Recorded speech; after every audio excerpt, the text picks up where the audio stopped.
La revue de presse sur GS Communication. Mesdames, Messieurs, bonjour. Nous sommes mercredi 3 juillet 2019 et les kiosques sont inondés d'une pluralité d'informations. La première prend son envol avec l'opinion aujourd'hui qui démontre l'ambiance qui a prévalu hier au stade d'Ismaïla après la qualification historique du Bénin en 8e de finale de la Coupe d'Afrique des Nations Total Égypte 2019. Les écureuils viennent de rentrer dans l'histoire, s'exclame la nation. Quotidien le meilleur opine sur la prouesse de l'équipe béninoise, puis voit que Patrice Talon est un sacré chanceux et Claudine Prudencio comme un prophète. Suivant le canard, Samuel Eto'o avait déjà laissé entendre que le Bénin va surprendre. Sans baisse de forme, le Bénin continue la compétition, s'exclame Africa Reporter avant d'adresser une félicitation à la défense béninoise. Même son de cloche par l'indépendant, mais ce dernier apprécie la qualification douloureuse et historique des écureuils du Bénin qui met en valeur une prime aux moyens et à la politique de sport du président Patrice Talon. Tenons-nous tranquilles et l'indépendant précise pour finir que notre prochain adversaire est bien les Lions de l'Atlas du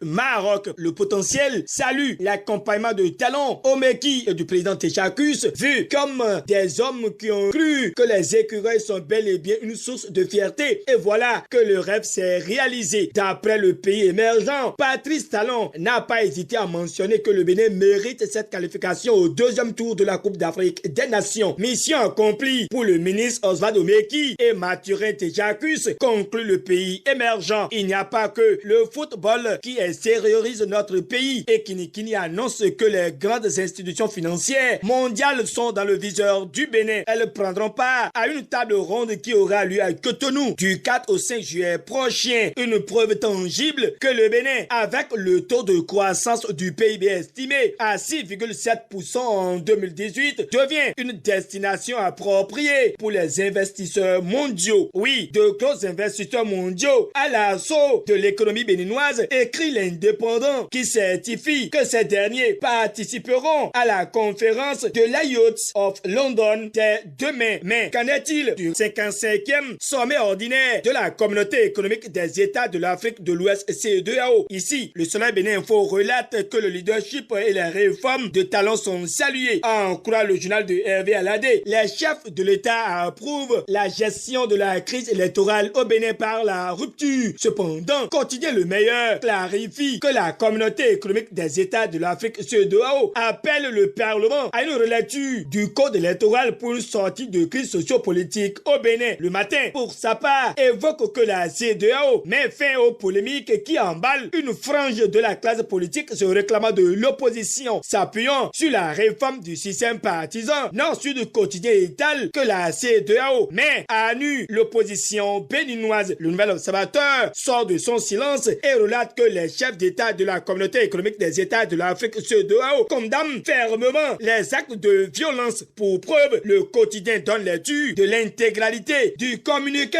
final de leur 55e session ordinaire. Enfin, le vrai rapport de la CEDEAO souligne la dépêche avec pour titre « Malaise politique au Bénin ». Malgré tout, le pays émergent déclare que l'opposition dénonce un rapport tronqué de la communauté économique des États de l'Afrique de l'Ouest et clarifie que le représentant spécial et le chef bureau des Nations Unies pour l'Afrique de l'Ouest, Mohamed Ibn Chambas, est accusé. En clair, le quotidien ajoute que l'État se resserre autour du régime Talon. L'autre chose qui écœure est la révélation faite par le Nouvel Observateur sur la démocratie sous les tropiques au Bénin. Un député burkinabé s'indigne, renchérit le canard. C'est bien le député Jérémy Sankara qui parle du Bénin, renseigne l'Audace Info qui soulève que l'homme s'insurge contre le Parlement à sens unique. Selon Jérémy Sankara, le Bénin est en train de reculer et ce qui se passe est extrêmement grave. À présent, l'Audace Info cède sa place au Nouvel Observateur qui expose que les Béninois veulent comprendre comment l'achat de 3 ambulances peut être évalué à 495 millions de francs CFA au ministère de la Santé. Déçu, l'auteur de l'article interpelle l'Association nationale de lutte contre la corruption afin de mettre la lumière sur ce clair sombre. Docteur Rumpati, l'ordonnance est chère, clame la dépêche avant d'expliquer que le coût chiffré officiellement et communiqué par le gouvernement est hors de tout entendement au regard de la facture astronomique de 495 millions de francs CFA. 3 ambulances. En tout cas, First Info propage que le peuple demande des comptes au gouvernement. Loin d'une simulation grandeur nature, l'Afrique en marche voudrait savoir si Yahi a déjoué un plan en France avant son opération chirurgicale. Sans répondre à cette interrogation, Palabre au quotidien observe les bruits d'un faux dieu en cavale après le gel de ses comptes bancaires pour le prophète Etoufla Sabanazer est rapporté par Palabre au quotidien. Le procureur ne doit céder aux menaces de parfaite Banamédieu en chair qui ne tue qu'à la bouche. Reconstitution des actes de naissance sans souche. L'événement précis précise qu'une forte affluence est notée à Bomé-Calavi, mais le ministre Saka Lafia rassure de la fiabilité de l'opération où les personnes du 3e âge sont également au rendez-vous. L'insuffisance de cette opération de reconstitution d'actes de naissance sans souche au Bénin, suivant la dépêche, est qu'elle ne prend pas en compte les non-enrôlés du RAVIP. Voilà qui vient mettre un terme à notre rendez-vous d'aujourd'hui.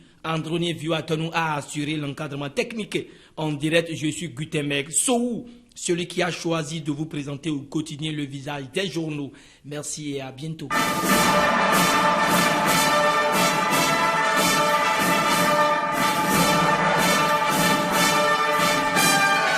C'était la revue de presse sur GS Communication.